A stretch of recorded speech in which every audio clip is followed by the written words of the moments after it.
ได้มาคงเป็นบุญตาของอายแล้วน้อง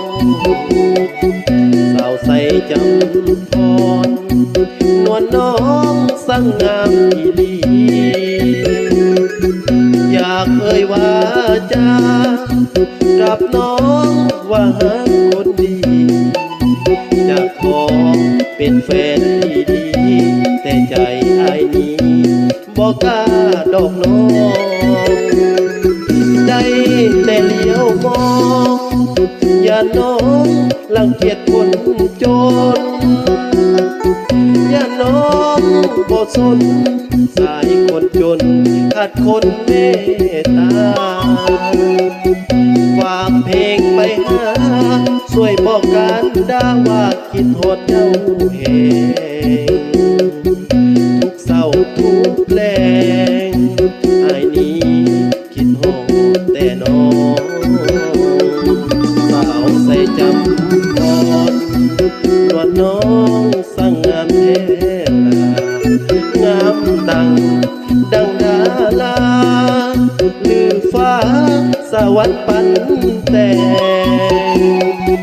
อยากเมื่อไม้ปองปากคองบอกหักแก้มแดงไอ้นี้ที่โทษเจ้าเองควันแพงน้องจงเห็นใจสาวบ้านโพนงามโสพีนั้นงามเป็นหนึ่งอายยังสับซึ้งใจน้องบ่มีวันหายงามทางวาจาโอกาสดาน้องจงรอคอยอีกบ่นานคงเมื่อแน่นอนเมื่อหาบังอ่อนสาวใส่จำพรของอาย